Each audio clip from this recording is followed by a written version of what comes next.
I have studied the lives of many famous people in depth, but today, I want to share with you one of the ones that has affected me the most. Girls, imagine this.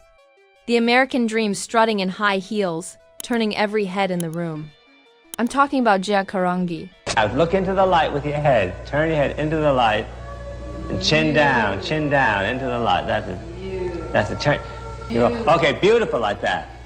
Great like that. Chin down and eyes into my camera. I love life, and it's a wonderful feeling. And I think that I had to go through that in order to have this feeling that I have for life now. I remember her in the end when she broke out in pimples and she had track marks on her arms and her fingernails were all bitten and her hair was falling out and she had black and blue marks because she was trying to hurt herself, trying to kill herself. What do you think killed Gia? Lack of love. Lack of love. She never seemed to be able to find the people that could give her the love that she needed, the specific kind of love that she needed. It's hard to make the difference between what is real and what is not real. At just 18, she was on the cover of Vogue, and by 20, she was the star of the runways. Everyone looked at her, everyone talked about her, but no one saw the storm raging inside. And that's why this story isn't just another glamorous tale. Because Gia wasn't just a model, she was the face of a dream America sold to the youth. But that dream turned into a nightmare. So how did it happen? Stick with me till the end, and you'll find out, but first, let's rewind a little. Gia's story didn't start under the runway lights. It started in Philadelphia in an ordinary neighborhood. Her mother Kathleen, her father Joseph, constant arguments, endless fights. Little Gia felt like a stranger in her own home. Especially after her mother left, her world completely shifted. From that day on, she tried to escape, always throwing herself into the outside world. Among her friends, she was seen as too much, too wild. But all she ever wanted was to be loved by. The time she reached high school, Gia had that something.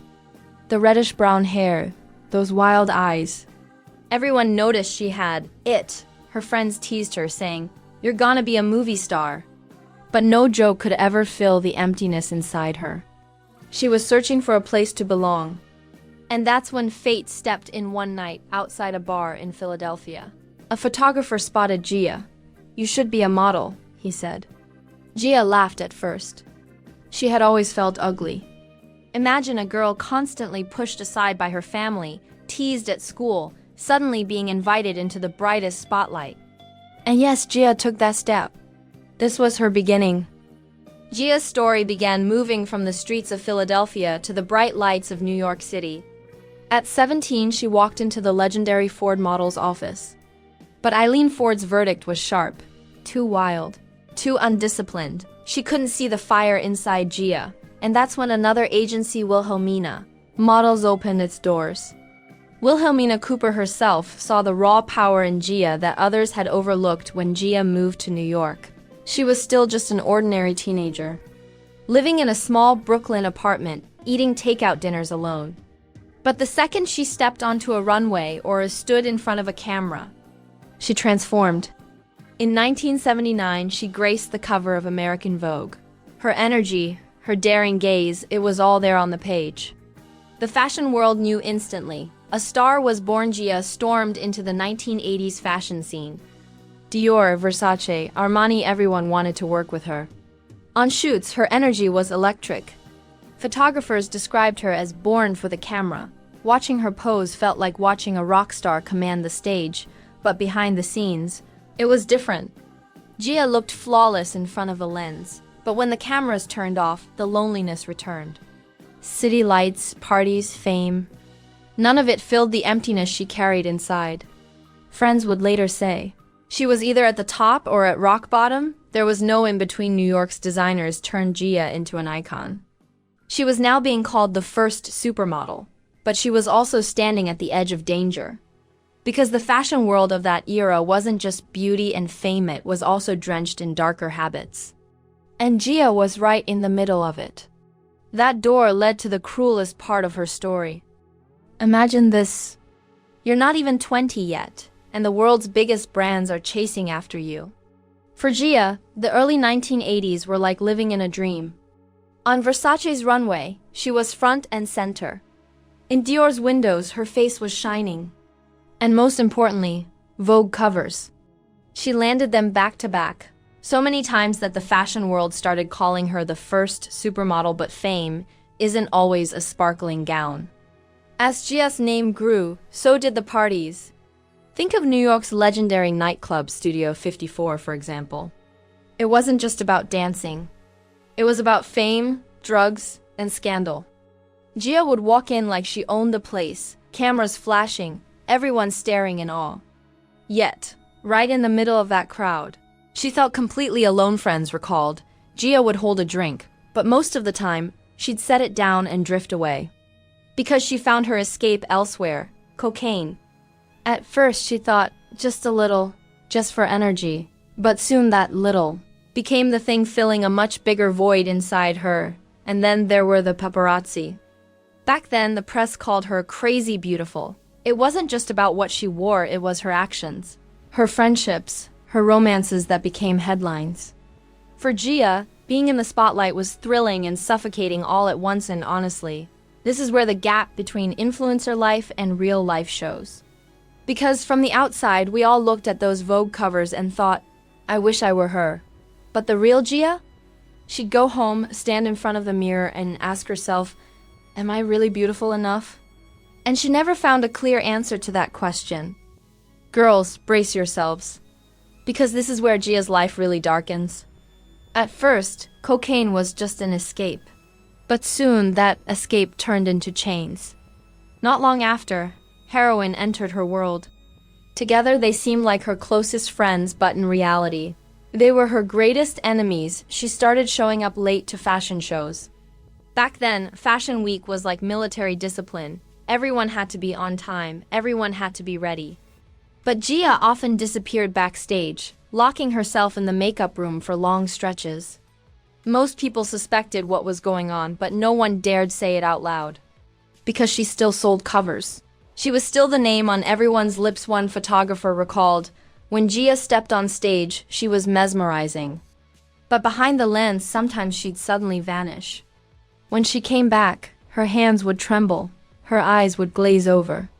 In those moments, I felt this deep sadness, because I was watching someone fighting battles no one else could see. Her friends, her lovers. They all said the same thing. Gia was incredibly loving, but she never gave that love to herself. She always felt incomplete, always flawed. And when that feeling met drugs, it slowly began to destroy her. The press, too, shifted gears. Once they crowned her crazy beautiful, wildly irresistible. Now the headlines read, uncontrollable model, supermodel spiraling out of control. The same system that lifted her to the skies one day was now throwing her brutally to the ground the next. For Gia, that was like a second kind of violence, and perhaps the cruelest part was this. The fashion world watched her fall, but no one reached out a hand. Because fashion is ruthless. New faces arrive, old ones are forgotten. Gia was still so young, but the world around her was already whispering, your time is over. Girls, this is where the story truly breaks your heart. Gia was no longer just a model struggling on the runway. Her health was sending serious warning signs. The destruction caused by cocaine and heroin was visible even on the outside. Her thinness was no longer an aesthetic choice. It was her body's scream for help on the runway. Clothes slipped off her frame, and sometimes she could barely stand. Agencies and magazines began distancing themselves one by one. Editors who once fought to have her on a cover didn't even want to mention her name anymore. The fashion world had made millions off Gia, but when it came time to help, no one was there during this period. Gia was hospitalized several times. Overdoses, immune system issues. The look on the doctors' faces said more than any words ever could. And yet, she was still so young, barely in her mid-20s. Her personal life was just as stormy. Short-lived romances, heartbreaks, chaos.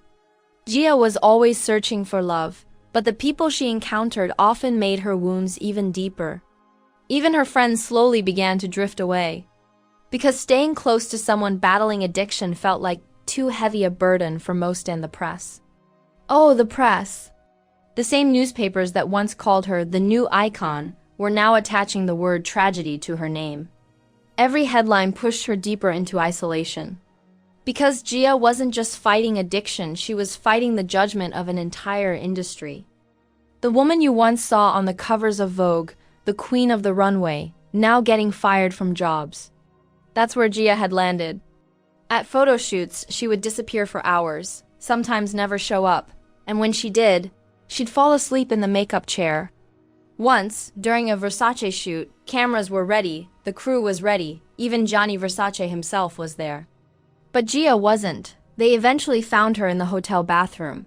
Completely drained agencies weren't saying, "Let's save her" anymore. They were saying, "Let's get rid of her."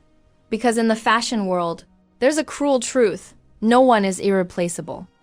And for Gia, the book was slowly closing her love life. Total chaos. Gia had relationships with both men and women, but most were stormy. Her partners couldn't handle her addiction. Many left her right when she needed them the most. Imagine your heart is broken, your body is at war, but no one is there to hold you. Even her friends started pulling away. Too much, too complicated, they said as they stepped aside. But Gia just wanted a little bit of kindness. She never found it and the press. They dealt the cruelest blow. Headlines now read, "The collapsing supermodel." The cameras that once adored her were now hunting her downfall. Paparazzi caught her looking frail and exhausted. And they sold those photos like trophies. Gia's life had become a nightmare. The American dream had started on the highest heels, but now it had turned into a darkness no one could wake her from. Imagine this. The woman the whole world once adored was now fighting just to stand back up. Gia checked herself into rehab multiple times. At first, she was hopeful. She kept saying, "This time I'll quit for good." But addiction doesn't surrender easily. She would last a few weeks, then slip again. Every time she said, "This is the last," but that last never came still. She had a flicker of hope. She even tried to return to the runway at one point. Agencies weren't eager to take the risk, but Gia's name still made headlines. She got a few chances, some photo shoots, a couple of runway gigs. But her spark wasn't the same. Her eyes looked tired, her face lacked that old glow. And in fashion, that's unforgivable. The industry will put you on a pedestal, but it won't forgive weakness around this time. Another rumor began to spread: AIDS, in the early 80s. This disease was new, terrifying, and widely misunderstood. And whispers that Gia had it spread quickly. It only made her more isolated. People pulled away, afraid to touch her, afraid to be close. Her family was desperate. Her mother and siblings tried to be there, but the battle Gia was fighting was one only she could face. No one could fight her addiction for her, and here's the tragedy: fashion shut the door completely. Gia was no longer on runways or magazine covers. The woman who once defined glamour was now left as a shadow of herself, walking through life utterly alone. Girls, now we've reached the darkest part of Gia's story. You know how sometimes there's a moment in someone's life when everything flips from glitter to shadow? For Gia, that moment came in the mid-1980s. The runway lights faded. The phone stopped ringing, and instead of camera flashes, her life was filled with hospital lights and silence. Gia had tried to rebuild herself, to return to the career that once worshipped her. She went to rehab more than once. She made promises to her family, to herself, even to her agents. But the fashion industry is cruel. Once you stumble, they rarely let you back in. By the time she tried to step back onto a runway, the doors were closed. And the whispers had already started AIDS. In those days, the word was enough to terrify people. No one really understood it, but everyone feared it. And when rumors began that Gia was infected, the fear around her grew like wildfire. Designers who once begged her to wear their clothes stopped calling. Photographers who once praised her beauty didn't want to be in the same room. People who had built their success partly on her image now acted as if she didn't exist in the press. They were merciless. Headlines screamed, "Supermodel AIDS victim." They stripped away her humanity and reduced her to a scandal.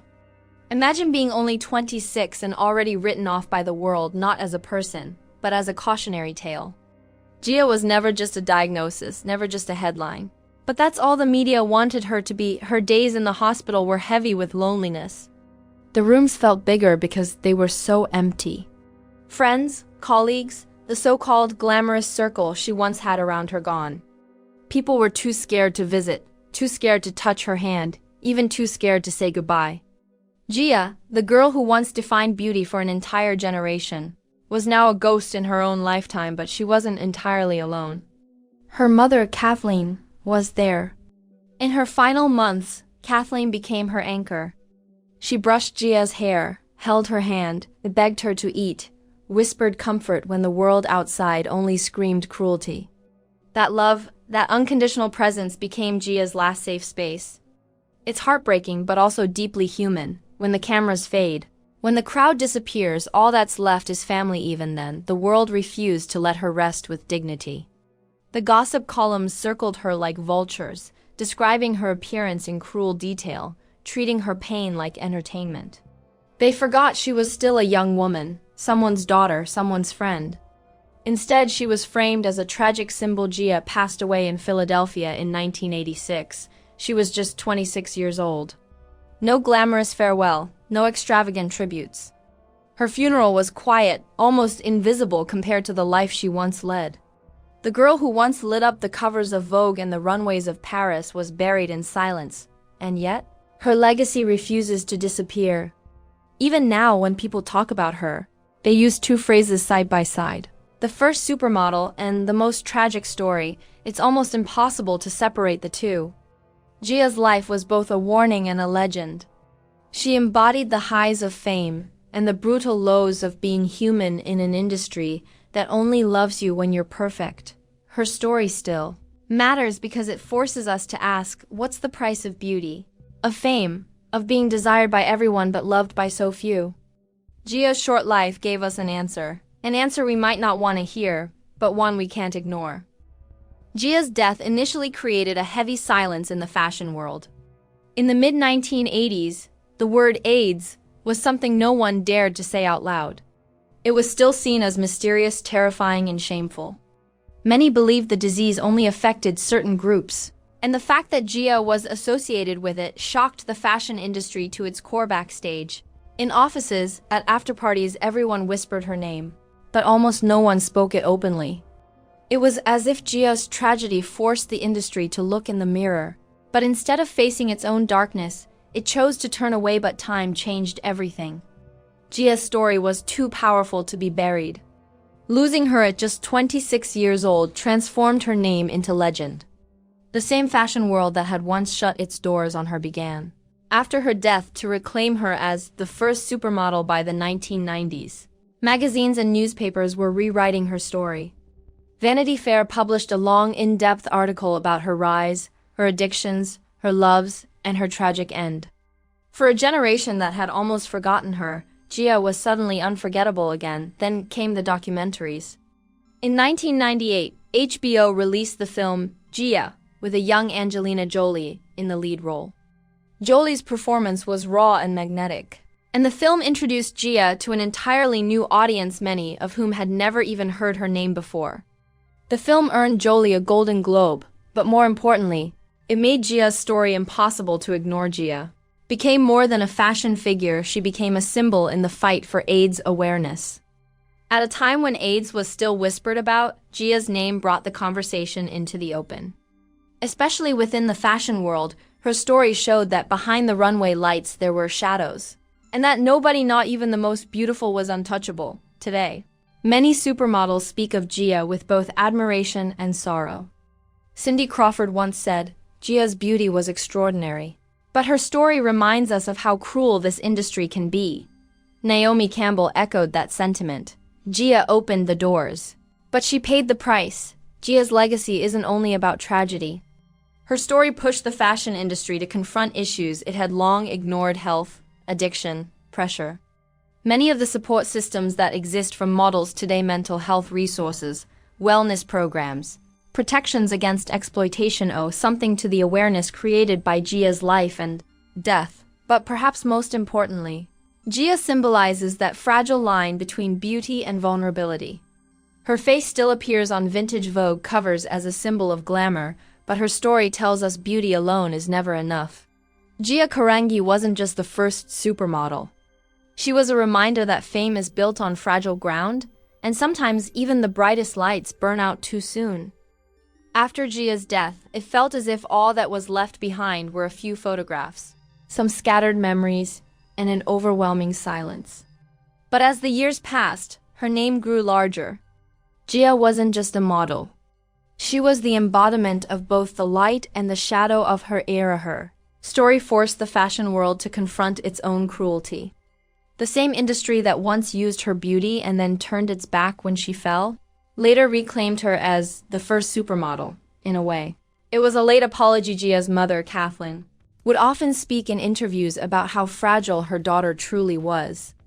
"All Gia ever wanted was to be loved," she said. And maybe that was the truest summary of her life. Fame, money, magazine covers, they all came and went. But what Gia longed for was something simple: belonging and acceptance. That's why we still talk about her today. Gia teaches us to see the human being behind the fame. Yes, she was breathtakingly beautiful. But she was also vulnerable, lonely, and deeply human even now, on YouTube, TikTok, and in documentaries. Gia's name appears again and again. When you watch her on the runway, you don't just see a model. You see a story. There's sorrow in her eyes, defiance in her walk, and that's why Gia endures. She wasn't just a face. She was a narrative. Both the brightest and the darkest chapter of fashion history. Gia Carangi's name leaves us with this message: beauty is never enough. Without love, nothing is complete.